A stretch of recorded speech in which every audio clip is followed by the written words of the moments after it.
नमस्ते। स्वागत है आप सभी का एक बार फिर से 52वां क्लास है भाई मोहन सिंह में। आज हम लेके आए हैं कर्ण कारक तृतीया विभक्ति। इससे पहले हम कारक सीरीज का कर्ता कारक, कारक परिचय और कर्म कारक जो 3 पार्टों में पूरा हुआ है वो पूरा करा चुके हैं।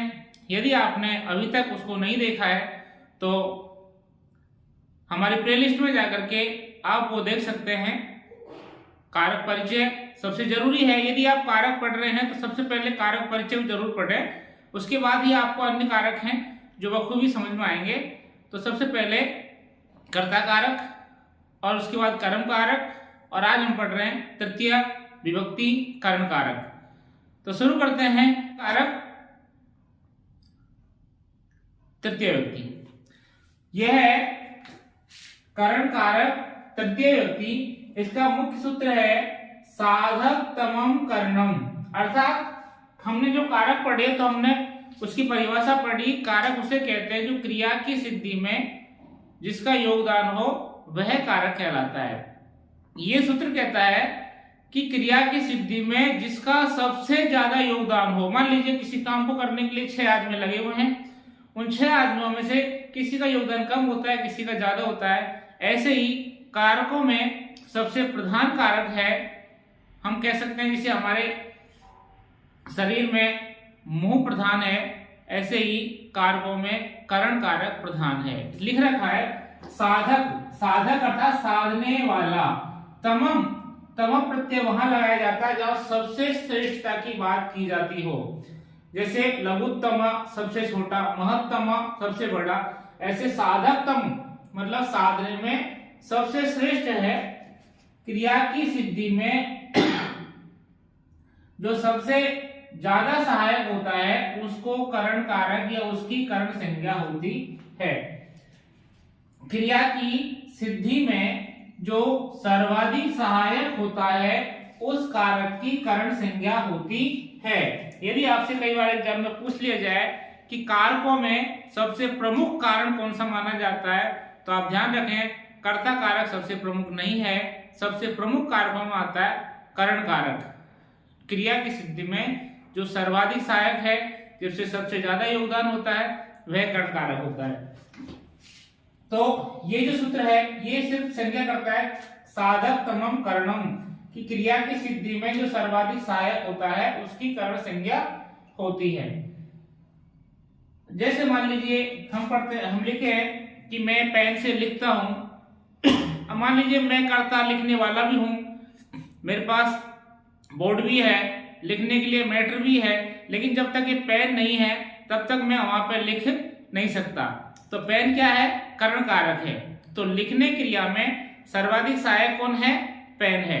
वैसे सहायक योगदान सबका है, मेरा भी है, बोर्ड का भी है, लेकिन सबसे ज्यादा सहायक यदि कोई है तो वो है पेन। इसलिए क्रिया की सिद्धि में जो सबसे ज्यादा सहायक होता है वह कर्ण कारक होता है, और जो कर्ण कारक जिसकी कर्ण संज्ञा होती है उसमें तृतीय विभक्ति होती है। अगला सूत्र है कर्तृकरणयो तृतीया। कर्तृकरणयो,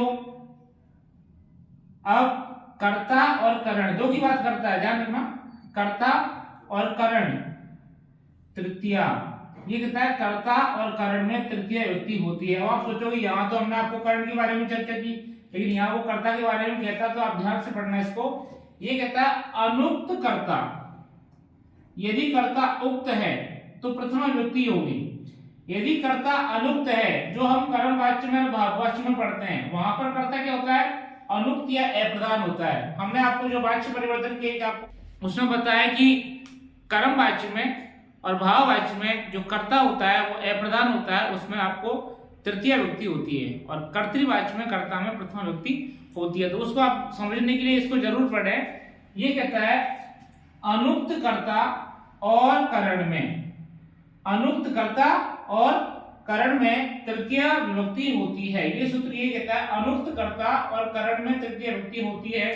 तो इन दोनों चीजों को आपको समझाएं। एक तो है आपका अनुक्त कर्ता और दूसरा है करण। तो करण तो हम पढ़ ही रहे हैं। करण किसे कहते हैं?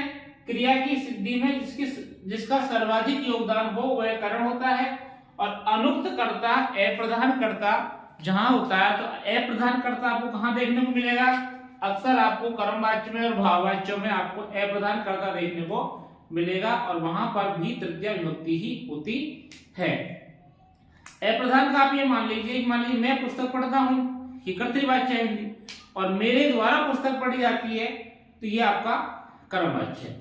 अब यहां पर आप देखो, रामेण बाणेन हत वाली, रामेण बाणेन हत वाली, राम के द्वारा बाण से बाली को मारा गया। अब यहां पर देखो, हते क्या है? क्रिया है, रामेण क्या है? कर्ता, और कर्ता कौन सा? अनुक्त, और बाणेन करण। कई विद्यार्थी पूछते हैं कि भाई हम यहाँ करण कारक पढ़ रहे हैं तो हम कर्ता की बात क्यों करते हैं? तो ये सूत्र करता है भाई, कर्ता के बारे में बात करता है, तो अनुक्त कर्ता और करण में। अब रामेण क्या है? अनुक्त कर्ता, और बाणेन क्या है? करण, और बाली कर्म, और हता क्रिया। अब ये साधक तमम क्यों है? मान लीजिए कि राम है, वो रावण को मारने के लिए वन से चला भी गया, लंका में पहुंच भी गया, वहां मरने के लिए रावण भी है, और यदि मान लीजिए वो बाण भरपूर किया जाए तो, यदि मान लीजिए उसके बाद बाण नहीं हो तो बाण क्या है? करण है। मारना क्रिया में सर्वाधिक सहायक कौन है? बाण है। जैसे लिखना क्रिया में सर्वाधिक सहायक पेन है, ऐसे यहाँ मारना क्रिया में सर्वाधिक सहायक बाण है। तो बाण में कौन सी संज्ञा हुई? करण संज्ञा, और जिसकी करण संज्ञा होती है उसमें तृतीय विभक्ति होती है। ये सूत्र ये बताता है कर्तृकरण योज तृतीय। अब आप देखें, अनुक्त कर्ता जो है वो कैसे काम करता है? ये कर्मवाच्य का उदाहरण है, रामेण लेख लिख्यते, राम के द्वारा लेख लिखा जाता है। तो यहाँ राम क्या है? अनुक्त करता है, इसलिए यहाँ पर राम में प्रथम विभक्ति न होकर के तृतीय विभक्ति है। फिर है भाववाच्य में, तेन लिख्यते हस्यते और बालकीयन संयते। तो यहाँ पर तेन में और बालकीयन में भी कौन सी विभक्ति है? ये दोनों भाववाच्य हैं, और इनमें कौन सी विभक्ति है? तृतीया। क्यों? अनुक्त कर्ता होने के कारण। तो ये जो आपका सूत्र है ये दो की बात करता है, अनुक्त कर्ता और करण में तृतीय विभक्ति होती है, जिसकी करण संज्ञा हो गई उसमें तृतीय विभक्ति, और अनुक्त कर्ता में भी तृतीय विभक्ति होती है। तो ये तो आपके दो सूत्र। करण कारक का तीसरा सूत्र है, इससे पहले हमने पढ़े साधक तमम करणम और कर्तृकरणयोः तृतीया। करण किसे कहते हैं? और अनुक्त कर्ता और करण में तृतीय विभक्ति होती है। इसमें पढ़ेंगे हम सहयुक्ते अप्रधाने, सहयुक्ते अर्थात सह के योग में अप्रधान, ध्यान रखना ये अवग्रह है, और इसको मान लीजिए अलग लिखेंगे तो ये हो जाएगा अप्रधाने। तो सह के योग में यदि अप्रधान जो होगा ना, उसमें कर्ण कारक तृतीय विभक्ति होगी। कौन से में? अप्रधान में। जैसे सह अर्थात सह अर्थ वाले शब्दों के योग में, यहां सिर्फ सह दिया है, लेकिन यदि कोई सह का अर्थ होता है साथ, और साथ अर्थ वाले कोई और भी शब्द हो सकते हैं, जैसे सह है, साकम है, समम है, सार्धम है, इन सभी शब्दों का अर्थ होता है साथ। तो सह अर्थ वाले शब्दों के योग में या साथ अर्थ वाले शब्दों के योग में अप्रधान में, ध्यान से पढ़ना, अप्रधान में तृतीया विभक्ति होती है। और सह अर्थ वाले कुछ शब्द आपके सामने दिए जा रहे हैं, जैसे सह है, शाकम है, शमम है, शार्दम है आदि। ये शब्द हैं जिनका अर्थ सह होता है या साथ में होता है। जरूर नहीं है केवल इंडिविजुअल केवल सह शब्द पे ही हमको करना है। सह की जगह यदि मान लीजिए इनमें से कोई सा भी शब्द आ जाए और भी कोई शब्द हो जिसका अर्थ साथ हो, तो फिर बाद में वहां भी हमको तृतीय विभक्ति करनी है। जैसे उदाहरण है पुत्रेण सह आगत पिता। अब यहां पर कौन आया? मान लीजिए जो आगत जो क्रिया है, इससे हम कर्ता का पता लगाएं, कौन आया? पिता आया। तो पिता क्या है? प्रधान, या हम कह सकते हैं कर्ता। क्रिया का कर्ता कौन है? पिता। कौन आया? पिता आया। तो पिता प्रधान है। लेकिन यह किसका अर्थ है? पुत्र के साथ पिता आए, तो पुत्रेण सह। अब सह शब्द है, पहली बात तो वाक्य में हमको ये देखना है कि सह या सह अर्थ वाला कोई शब्द है क्या कि है। अब आप देखो कि यहाँ पर ए प्रधान कौन है, तो ए प्रधान कौन है? पुत्र है, और पिता कौन है?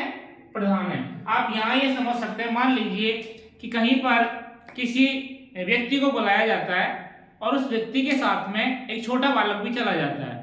अब वहां मुख्य रूप से जाना तो उसके पिता को ही था, लेकिन मान लीजिए कोई पूछता है कौन आया, कि भाई पिता आया, लेकिन पुत्र के साथ भी आया है, पुत्र भी उसके साथ आया है, तो पुत्र के साथ पिता आया। तो यहाँ पर जो पुत्र है वो अप्रधान है, और अप्रधान होने के कारण ही इसमें तृतीय विभक्ति हुई है पुत्र में। और पिता क्या है?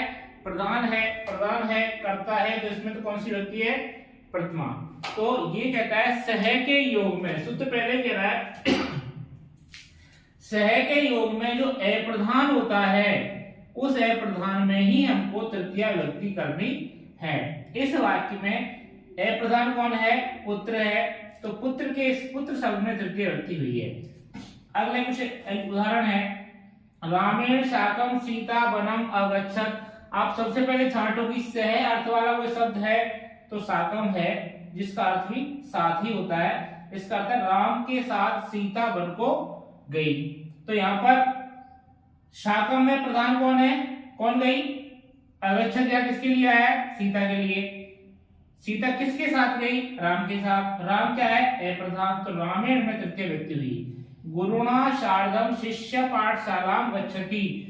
गुरु के साथ शिष्य पाठशाला को जाता है। अब यहाँ पर सह अर्थ वाला कोई शब्द है क्या? तो है। अब आप देखो सह अर्थ है, यहाँ पर अप्रधान कौन है? गुरु के साथ। पाठशाला तो शिष्य को जाना था, लेकिन उसका जरिया है वो गुरु के साथ गया, तो यहाँ पर गुरु क्या है? यहाँ पर अप्रधान है, तो गुरु नाम है, गुरु में तृतीय विभक्ति एक वचन। जनन्या समम पुत्रम आपणम गच्छति। माँ के साथ पुत्र बाजार को गच्छति मतलब जाता है। तो यहाँ पर सबसे पहली बात आपको ये ढूंढनी है कि भाई सह अर्थ वाला या सह शब्द है क्या? तो यहाँ समम आया है। अब आप देखो यहाँ पर अप्रधान कौन है? जनन्या, माँ के साथ बाजार गया, और कर्ता कौन है? पुत्र। गच्छति कौन जाता है? पुत्र। किसके साथ जाता है? माँ के साथ जाता है। तो यहाँ पर जनन्य क्या है? अप्रधान कर्म है। इस प्रकार से यह सूत्र कहता है कि जिस वाक्य में सह या सह अर्थ वाले किसी शब्द का प्रयोग किया गया है तो वहां अप्रधान में तृतीय विभक्ति होती है। अगला सूत्र है ये नांग विकार है। जिस विकृत अंग के कारण अंगी विकृत दिखाई दे। अंगी का मतलब व्यक्ति और अंग का मतलब जो हमारे अंग हैं, हाथ पैर वगैरह। तो जिस विकृत अंग के कारण अंगी विकृत दिखाई दे उस विकृत अंगवाची शब्द में, ध्यान रखना, उस विकृत अंगवाची शब्द में तृतीय विभक्ति होती है। ये सूत्र है, इसका पदच्छेद है येन अंग विकार है। जिस अंग के द्वारा आप विकृत दिखाई दे रहे हो, यह व्यक्ति विकृत दिखाई दे रहा है, उस विकृत अंगवाची शब्द में तृतीय विभक्ति होती है। जैसे नेत्रेण काणा, यदि कोई व्यक्ति काणा है तो वह किससे? नेत्र से। उसकी एक आंख खराब है, तो नेत्र क्या है? अंगवाची शब्द है, हमारे शरीर का एक अंग है, और वह व्यक्ति है, उसका नाम जो भी है, उसको एक नया नाम मिल गया। किसके कारण? इस नेत्र के कारण। तो नेत्र के कारण नाम मिला, इसलिए नेत्र क्या है? अंगवाची शब्द है नेत्र, इसलिए नेत्रेण में तृतीय विभक्ति हुई। कर्णेन बधिर है, कान से बहरा है। अब यहाँ पर बधिर मतलब बहरा है। बहरा कौन है? व्यक्ति है, लेकिन बहरा व्यक्ति इसका नाम क्यों पड़ा? क्योंकि उसके अंगवाची शब्द है कर्ण, कान। उस कान में दिक्कत है, तो वह कान क्या है? विकृत अंग है, इसलिए अंगवाची शब्द कर्ण में तृतीय विभक्ति। पादेन खंजय, पैरों से वो लंगड़ा है, तो पादेन यहाँ पर उसका नाम लंगड़ा क्यों पड़ा? पैर के कारण। पैर क्या है? अंगवाची शब्द, इसलिए पादेन में तृतीय विभक्ति पैर से लंगड़ा है। शीर्षा खलवाट, सिर से वो टकला है। अब यहाँ पर खलवाट क्या है, व्यक्ति का नाम है, अंगवाची शब्द का नाम है, अंगवाची ये अंगी का नाम है खलवाट, लेकिन वह नाम क्यों पड़ा, सिर टकला होने के कारण। तो सिर क्या है, अंगवाची शब्द। मनुष्य के शरीर में जितने भी अंग है, यदि किसी भी अंग में कोई विकृति आ जाती है तो उसी विकृत अंग के नाम से उस व्यक्ति को जाना जाता है। तो उस विकृत अंगवाची शब्द में ही तृतीय व्यक्ति होती है, येनांग विकार सूत्र के अनुसार। उम्मीद है आपको हमारी क्लास पसंद आई होगी, तो इसको लाइक जरूर करें यदि आपको क्लास अच्छी लगी है, और कमेंट जरूर करें कि जिसमें आपको जो भी उचित लगता है वो आप हमारे कमेंट सेक्शन में जाकर के जरूर लिखें। अभी तक आपने हमारे चैनल को सब्सक्राइब नहीं किया है तो सब्सक्राइब कर लें, और आने वाले वीडियो के लिए अपना जो नोटिफिकेशन है उसको ऑन कर लें, बेल आइकन को प्रेस कर लें, जिससे कि आने वाले वीडियो का नोटिफिकेशन आपके चैनल पे पहुंच जाए। धन्यवाद, आपका दिन मंगलमय हो।